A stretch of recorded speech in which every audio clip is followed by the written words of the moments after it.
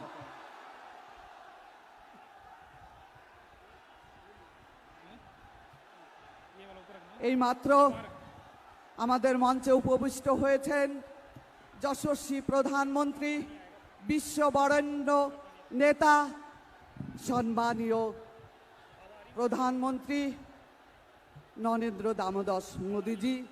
ওনাকে আমাদের রাজ্য সভাপতি মাননীয় সাংসদ শ্রী সুকান্ত মজুমদার মহাশয় উত্তরীয় পড়ে বরণ করে নেবেন। मोदी जी स्वागतम।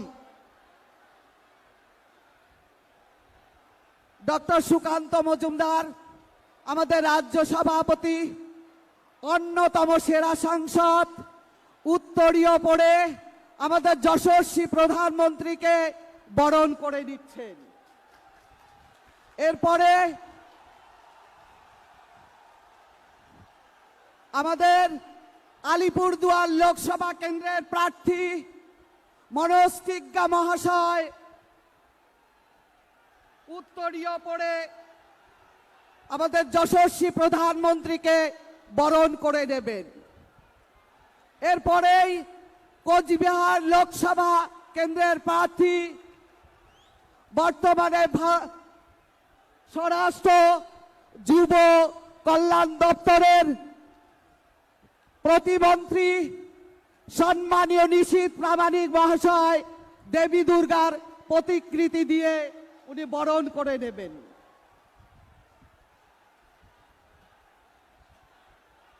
এরপরেই বিশেষ সম্বর্ধনা জানাবেন আমাদের আদরণীয় প্রধানমন্ত্রীকে কোচবিহারের মা দুর্গার মূর্তি বড় দেবী মূর্তি প্রতিকৃতি উপহার দেবেন। উপহার দিয়ে সম্বর্ধনা জানাবেন কোচবিহার জেলার ভাইস প্রেসিডেন্ট শ্রীমতী দীপা চক্রবর্তী, শিখা বসাক কোচবিহার জেলার ভাইস প্রেসিডেন্ট, মিনতি দাস ঈশ্বর কোচবিহার জেলার জিএস, আলপনা দাস রয় আলিপুরদুয়ার জেলার ভাইস প্রেসিডেন্ট, কবিতা ক্যারকাট্টা আলিপুরদুয়ার ডিস্ট্রিক্ট জিএস। বড়দেবীর মূর্তি দিয়ে যশস্বী প্রধানমন্ত্রীকে সম্বর্ধনা জানাচ্ছেন। मोदी जी जय श्री राम जय श्री राम। মনীষী পঞ্চানন বর্মা লিখিত কবিতা দিয়ে উপহার দেবেন ডাং ধরির মাও কবিতা এখন উপহার দেবেন পশ্চিমবঙ্গের রাজ্য সাধারণ সম্পাদক দীপক বর্মন উত্তরবঙ্গের বিখ্যাত বাদ্যযন্ত্র দোতারা তিনি আমাদের যশস্বী প্রধানমন্ত্রীর হাতে তুলে দিচ্ছেন, সম্বর্ধনা জানাচ্ছেন।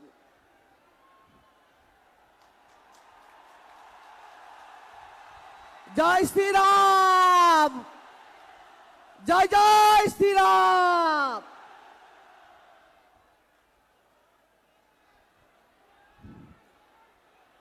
এখন মালা পরিয়ে তাকে সম্বর্ধনা জানাচ্ছেন আমাদের কোচবিহার এবং আলিপুরদুয়ার জেলার সমস্ত নেতৃবৃন্দ প্রধানমন্ত্রীকে মালা পরিয়ে সম্বর্ধনা জানালেন।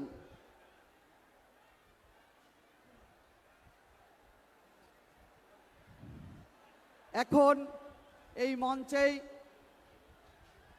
তার মূল্যবান বক্তব্য রাখবেন আমাদের রাজ্য সভাপতি, ভারতের অন্যতম সেরা সাংসদ, বাংলার দামাল ছেলে ডক্টর সুকান্ত মজুমদার মহাশয়। তাকে তার মূল্যবান বক্তব্য রাখার জন্য অনুরোধ করা হচ্ছে। ধন্যবাদ। ভারত মাতা কি। দুই হাত তুলে আমার সাথে একসাথে বলুন, কুচবিহারের আওয়াজের মতো বলুন, ভারত মাতা কি। মহান দেশের মহান নেতা Narendra Modi, Narendra Modi, Narendra Modi, JP Nadda, JP Nadda, JP Nadda. Bharat माता की, भारत माता की जय श्री राम, जय जय श्री राम। आज के কুচবিহারে এই বিখ্যাত রাসমেলা ময়দানে আমরা সৌভাগ্যশালী, আমরা আমাদের মাঝে পেয়েছি শুধু ভারতবর্ষের নয় পৃথিবীর সবচেয়ে জনপ্রিয় নেতা ভারত মায়ের সুসন্তান মাননীয় নরেন্দ্র মোদীকে জোরে হাততালি দিয়ে মাননীয় প্রধানমন্ত্রীকে স্বাগত জানাবেন। মায়েরা উলুধ্বনি দিয়ে মাননীয় প্রধানমন্ত্রীকে স্বাগত জানাবেন।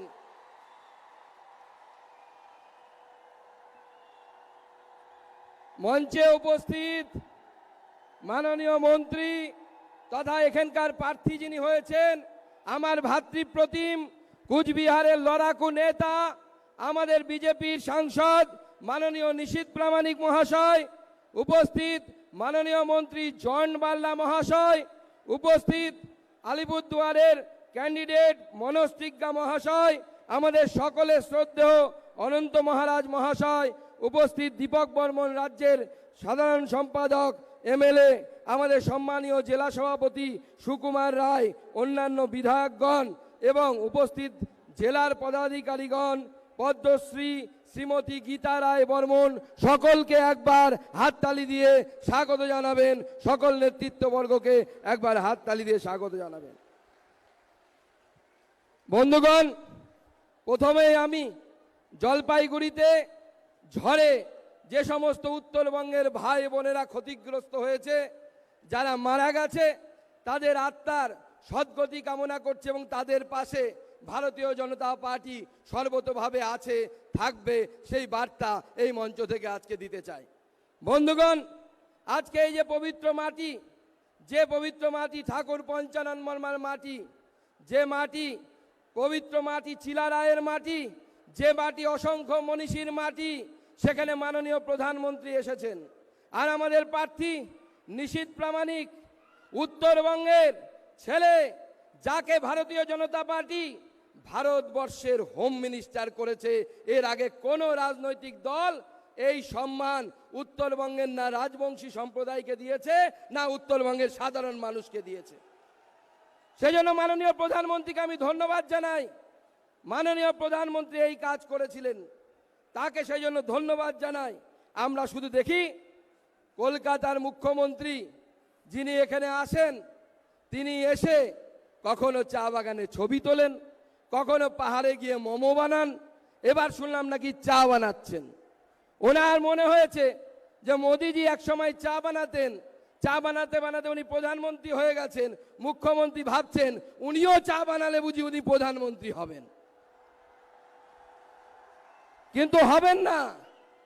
দিদিমণি আপনি শুনে রাখুন, যেটা চকচক করে সব চকচকে জিনিস শোনা হয় না, সব চায়েওয়ালাও প্রধানমন্ত্রী হন না, মোদিজি হন না। মোদিজি ভারত মায়ের সুসন্তান। আজকে মাননীয় প্রধানমন্ত্রীজিকে 400-র বেশি সিট দিয়ে আমাদেরকে আর একবার তৃতীয়বার প্রধানমন্ত্রী রূপে আমাদের ভারতবর্ষ, তৃতীয়বার প্রধানমন্ত্রী রূপে আমাদের ভারতবর্ষকে, তার জন্য উত্তরবঙ্গের এই শুরু থেকে মাথা থেকে আমাদের আলিপুরদুয়ারের প্রার্থী আছেন মনোজ দা, যিনি আমাদের চিফ হুইপ, আমাদের মাননীয় মন্ত্রী নিশীথ প্রামাণিক, তাকেও পার্টি দ্বিতীয়বারের জন্য প্রার্থী করেছে। এই দুজনকেই বিপুল ভোটে আগামী নির্বাচনে জয়ী করতে হবেন। কি করবেন তো? করবেন তো? উত্তরবঙ্গে যতগুলো সিট, একটা সিট আমরা মিস করেছিলাম, এবার একটাও মিস করব না। সব কটা মাননীয় প্রধানমন্ত্রী নরেন্দ্র মোদীকে আমরা উপহার দেব, পদ্ম ফুল ফোটাবো। কি ফোটাবো তো? ফোটাবো তো? তাহলে দু হাত মুঠ করে আজকে মাননীয় প্রধানমন্ত্রীর সামনে প্রতিজ্ঞা নিন, আমার সাথে বলুন, ভারত মাতা কি, ভারত মাতা কি, ভারত মাতা কি।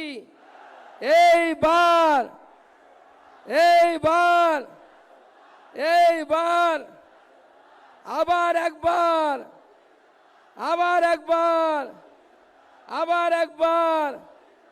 সবাইকে নমস্কার, ধন্যবাদ জানিয়ে আমি আমার সংক্ষিপ্ত বক্তব্য এখানে শেষ করছি। ভারত মাতা কি, ভারত মাতা কি, জয় শ্রীরাম।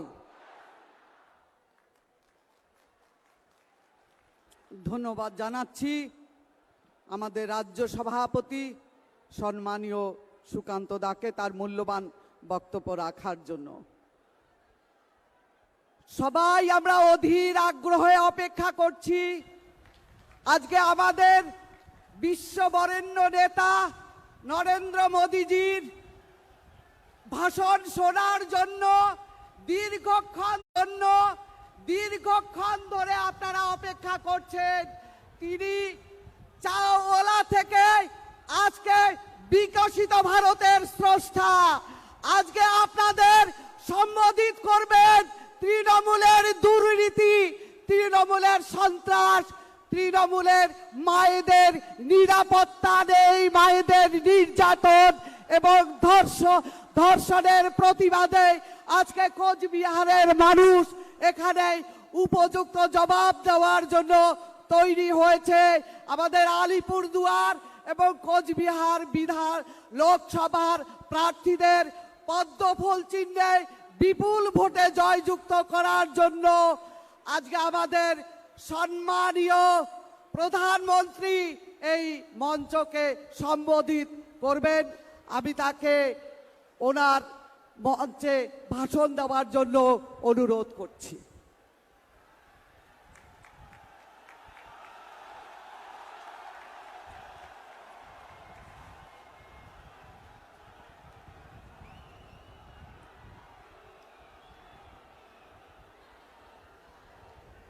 নমস্কার।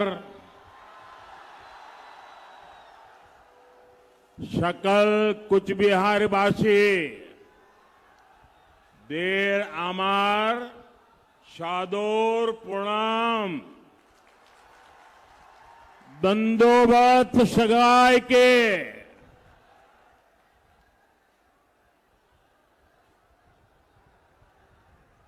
मेरे साथ बोलिए, भारत माता की, भारत माता की।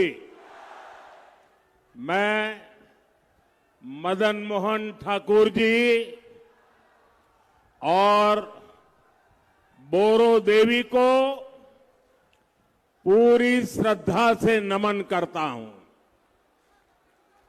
आज यहां कुछ बिहार के साथ साथ अलीपुर द्वार से भी इतनी बड़ी संख्या में आप लोग आए हैं। विशेष रूप से माताएं, बहनें, बेटियां इतनी विशाल संख्या में हमें आशीर्वाद देने पहुंची है। आपका यही आशीर्वाद जिसके कारण पूरा देश कह रहा है, फिर एक बार, फिर एक बार, फिर एक बार, एक बार आभार, एक बार आभार, एक बार आभार।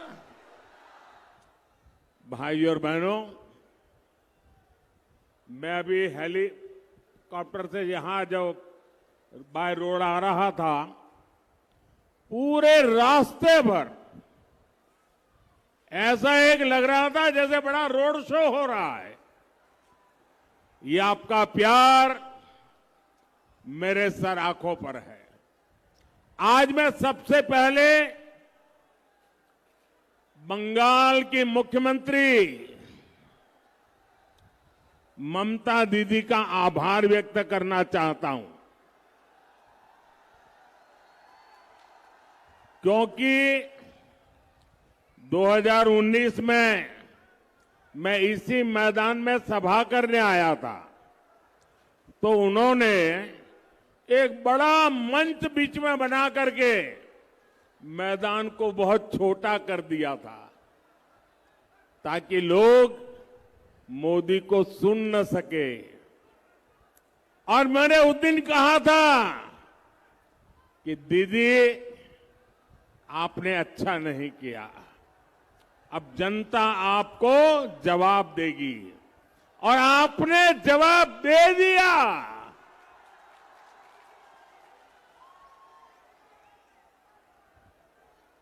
लेकिन आज उन्होंने ऐसा कुछ भी नहीं किया, मैदान खुला रखा, तो मुझे आप सबके दर्शन करने का सौभाग्य मिला। आपका दर्शन करके आज मेरा जीवन धन्य हो गया, और इसलिए मैं बंगाल सरकार को कोई रुकावट न करने देने के लिए जरूर आभार व्यक्त करता हूं।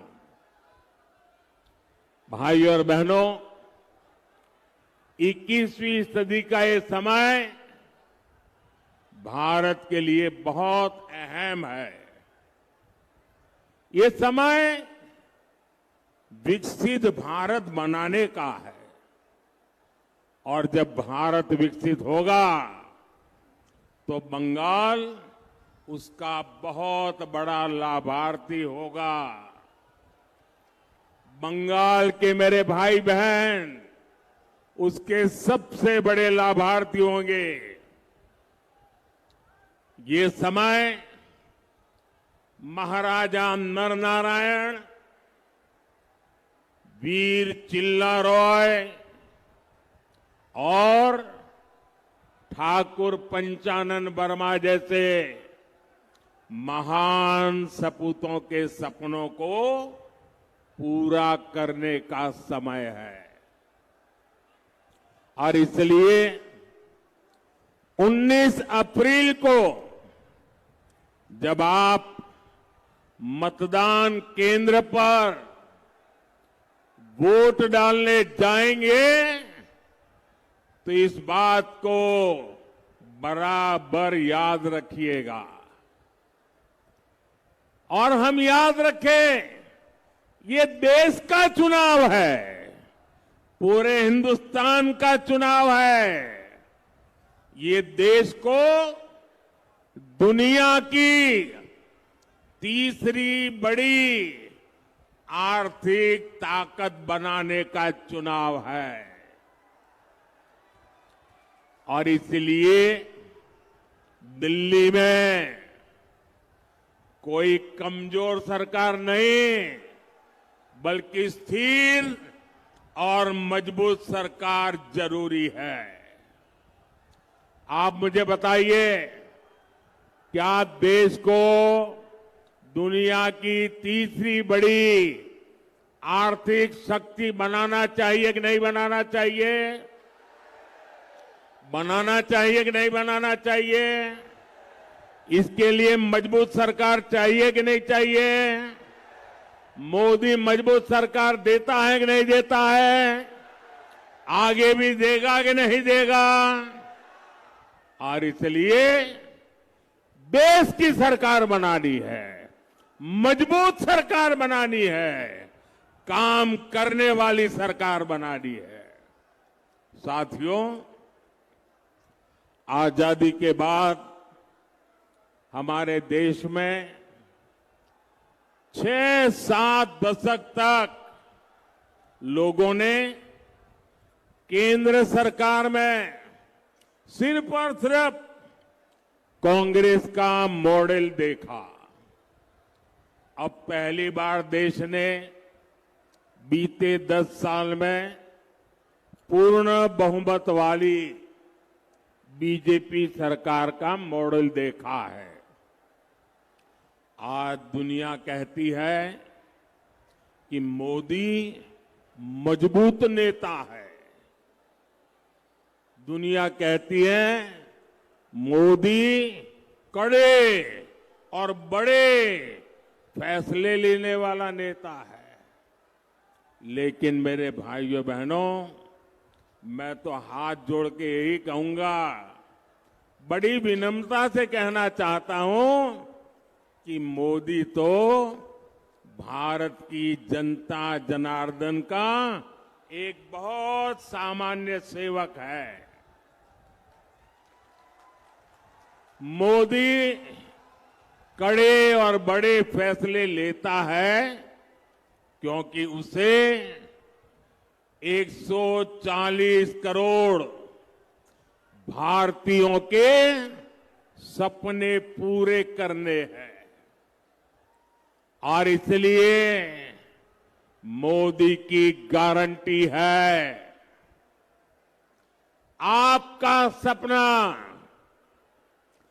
आपका सपना ही मोदी का संकल्प है। मोदी ने गरीब को उसका हक भी दिया और गरीब के वो लूटने वालों के खिलाफ कड़े और बड़े फैसले भी लिए। मोदी ने कड़े फैसले लिए ताकि देश भ्रष्टाचार मुक्त हो। मोदी ने कड़े फैसले लिए ताकि देश आतंकवाद से मुक्त हो। मोदी ने बड़े फैसले लिए ताकि 140 करोड़ भारतीयों को नए अवसर मिले। आज गांव-गांव डिजिटल हो रहा है, घर-घर फोन पहुंच गया है। ऐसा आधुनिक नेटवर्क दुनिया के कई विकसित देशों में भी नहीं है। मोदी ने बड़े फैसले लिए ताकि गांव और गरीब का, एससी, एसटी और महिलाओं का जीवन आसान हो। कांग्रेस तो दशकों तक देश को गरीबी हटाओ का नारा देती रही। ये बीजेपी सरकार है जिसने 10 साल में 25 करोड़ लोगों को गरीबी से बाहर निकालकर दिखा दिया है। और इसलिए ये इसलिए हुआ क्योंकि हमारी नीयत साफ है, ईमानदारी से काम कर रहे हैं। और इसलिए मैं कहता हूं, नीयत सही तो नतीजे भी सही। ताई তাই আমি বলি উদ্দেশ্য সঠিক, তাহলে परिणामों सटीक। साथियों, मोदी आपके भविष्य की चिंता कर रहा है, आपकी आने वाली पीढ़ियों के सामने ये दशकों पुरानी चुनौतियां हटा रहा है। मोदी की नीयत सही है, इसलिए अनेक दशकों बाद जम्मू कश्मीर को आर्टिकल 370 से मुक्ति मिली है। मोदी की नीयत सही है, तभी दशकों के इंतजार के बाद नारी शक्ति वंदन अधिनियम पास हुआ। महिलाओं और को संसद और विधानसभा में आरक्षण मिला है। मोदी की नीयत सही है, इसलिए 500 साल बाद अयोध्या में भगवान राम का भव्य मंदिर बना है। और इसलिए देश कहता है, जहां दूसरों से उम्मीद खत्म होती है, वहां से मोदी की गारंटी शुरू होती है। पश्चिम बंगाल के करोड़ों परिवारों को मुफ्त राशन मिल रहा है, क्योंकि मोदी ने इसकी गारंटी दी थी। यहां बंगाल के करीब 40 लाख गरीबों को पक्का घर मिला है, क्योंकि मोदी ने इसकी गारंटी दी थी। पश्चिम बंगाल के करोड़ों परिवारों को पहली बार टॉयलेट मिला, बिजली मिली, गैस मिला, नल से जल कनेक्शन पहुंचा, क्योंकि ये मोदी की गारंटी थी। यहां बंगाल के किसानों के खातों में हमने पीएम किसान सम्मान निधि के 8,500 करोड़ रुपए सीधे भेजे, क्योंकि ये मोदी की गारंटी थी। और साथियों, 10 साल में जो विकास हुआ,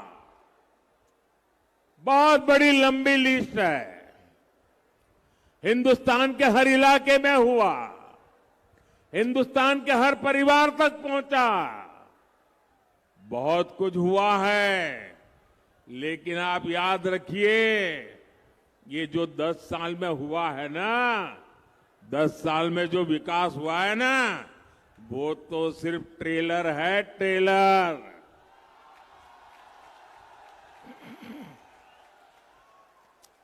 दस बछोरे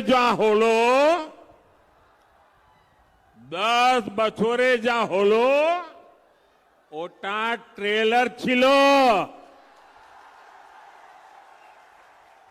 अभी तो मुझे बहुत करना है। अभी तो हमें देश को बहुत आगे लेकर जाना है। अभी तो हमें पश्चिम बंगाल को बहुत आगे ले जाना है। मेरे विरोधी कहते हैं, मोदी का कोई परिवार नहीं है। अरे मोदी के लिए तो मेरा भारत मेरा परिवार है। मेरा भारत मेरा परिवार है।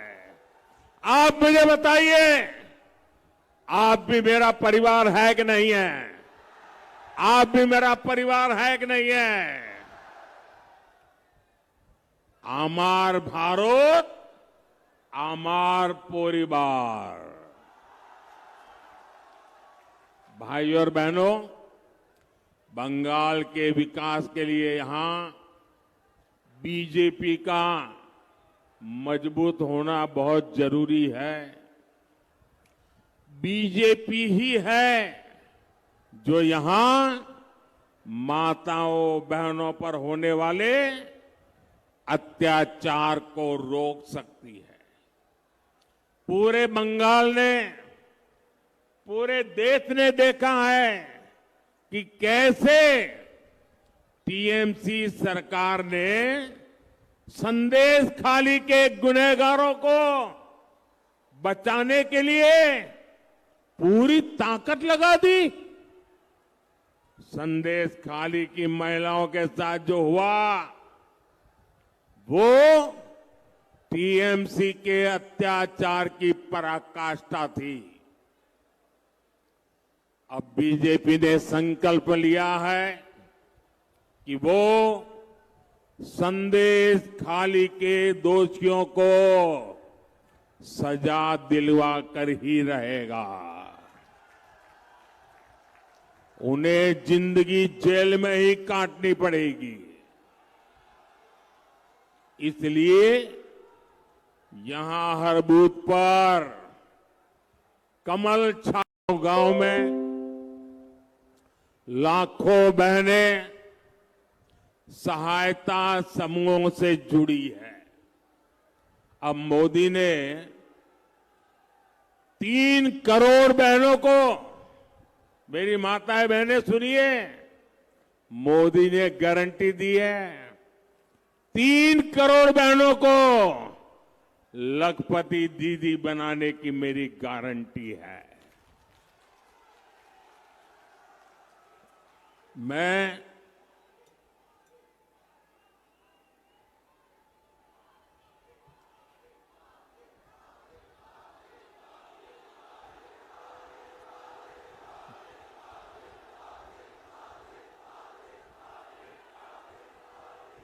आपका ये प्यार, आपका आशीर्वाद, आपका उत्साह पूरा देश देख रहा है। ये बंगाल का मिजाज पूरा देश देख रहा है।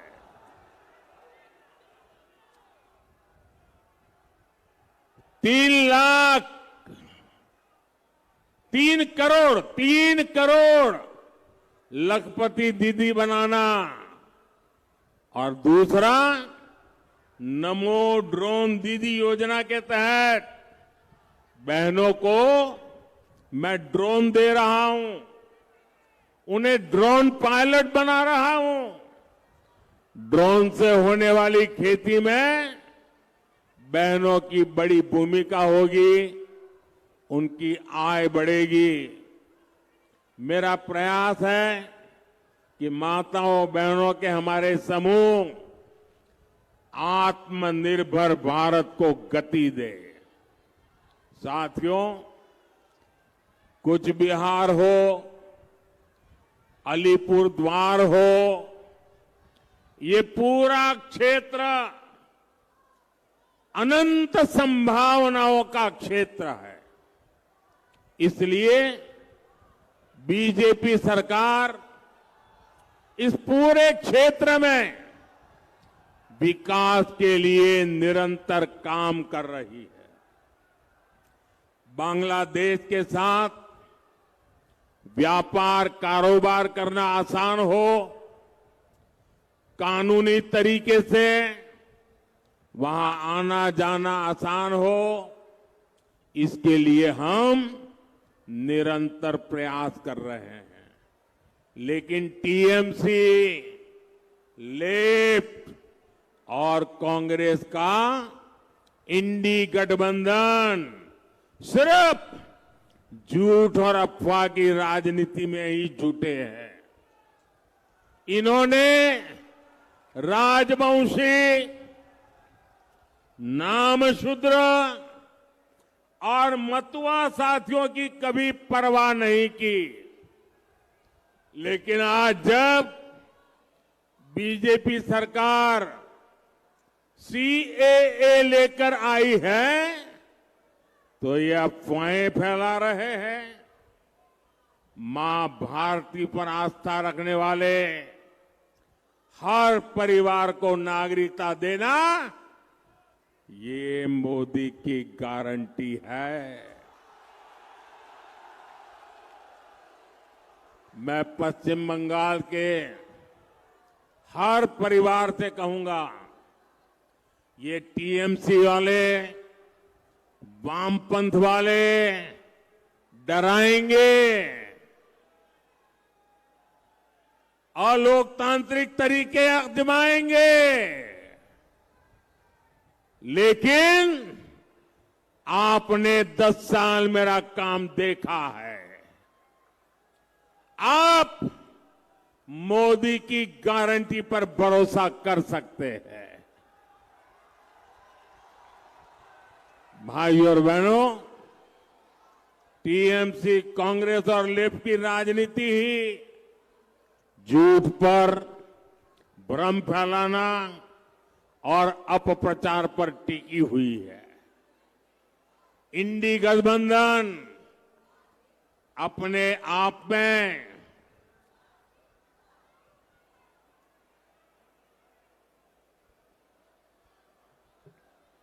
झूठ और भ्रम का प्रत्यक्ष उदाहरण है। यहां टीएमसी, लेफ्ट और कांग्रेस वाले आपस में लड़ाई करते दिखते हैं, लेकिन दिल्ली में सारे एक साथ रहते हैं, एक ही थाली में खाते हैं।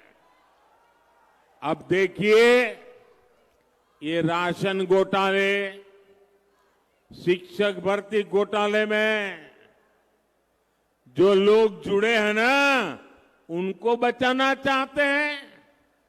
आपने भी देखा है कि टीएमसी के मंत्रियों के घर से नोटों के ढेर निकले हैं। ये सब मिलकर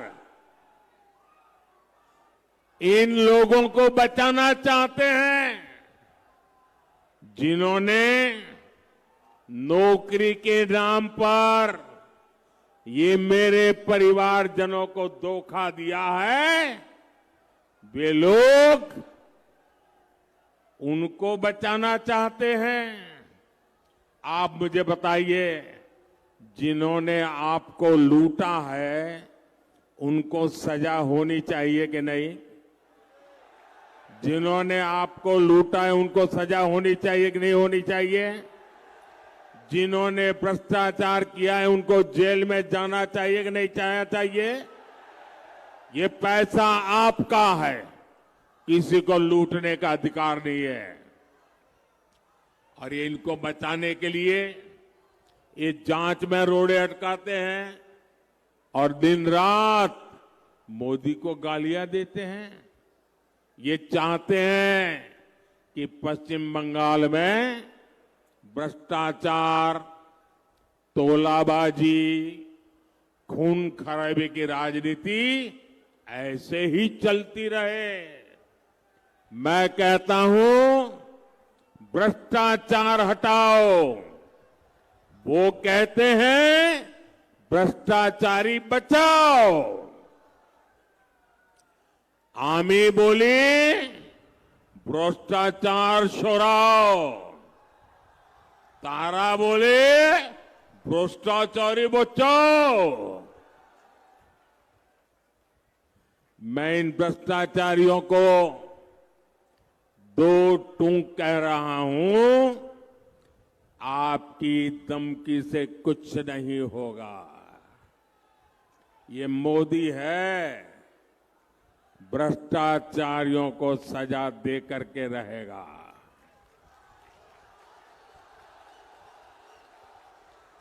और बंगाल के मेरे भाइयों बहनों, आने वाले 5 वर्षों में भ्रष्टाचारियों पर और कड़ी कार्रवाई होगी। भाइयों और बहनों, इन चुनावों में टीएमसी को कड़ा संदेश देना बहुत जरूरी है। मैं बंगाल की जनता के लिए जो भी योजनाएं लाता हूं, यहां की सरकार उसे यहां लागू ही नहीं होने देती।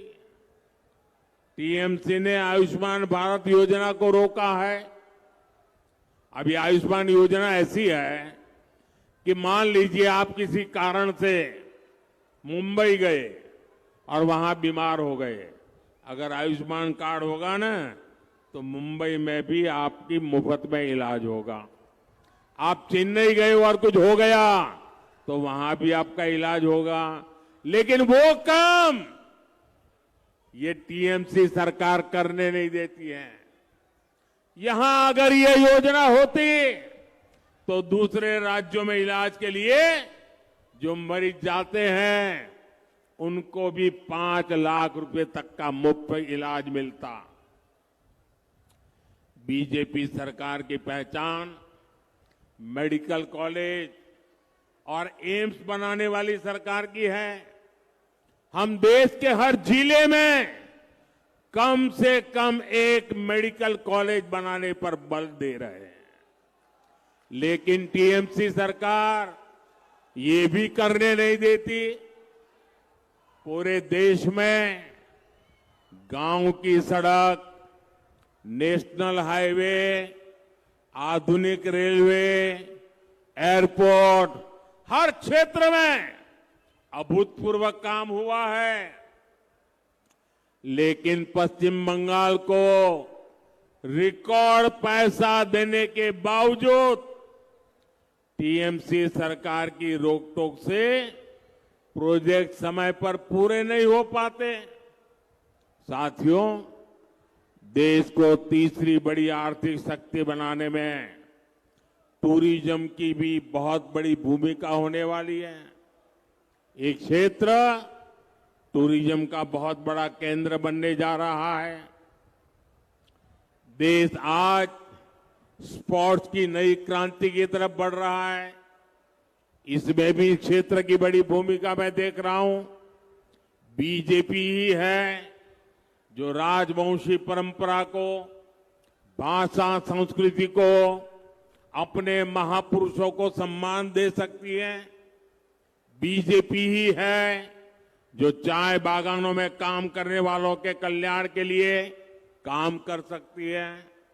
इसलिए 19 अप्रैल को भारी संख्या में मतदान करना है। कूच बिहार में श्री निशित प्रामाणिक जी और अलीपुर द्वार में श्री मनोज तिग्गा जी को भी भारी मतों से विजयी बनाना है। हमारे निशित जी ने लगातार बंगाल की आवाज उठाई है। आपको उन्हें फिर से रिकॉर्ड मतों से जिताकर लोकसभा भेजना है।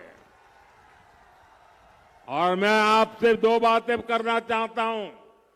गर्मी बहुत होगी, कितनी ही गर्मी क्यों ना हो, सूरज निकलते ही तुरंत मतदान के लिए चल पड़े।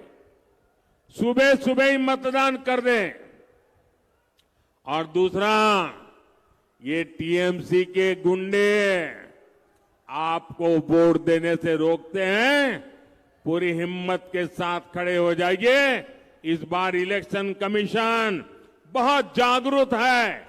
आपके एक एक वोट की ताकत वो समझता है और इसलिए नीडर होकर वोट देने के लिए निकलना है। मेरा एक काम करेंगे, आप लोग मेरा एक काम करेंगे, पक्का करेंगे।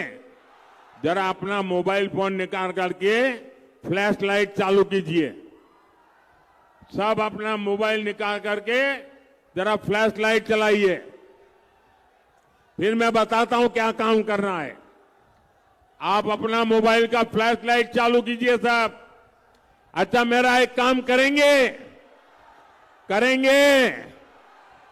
देखिए, यहां से जब जाएंगे तो घर घर जाना और जाकर के हर एक परिवार में कहना कि मोदी जी आए थे और मोदी जी ने आपको प्रणाम कहा है।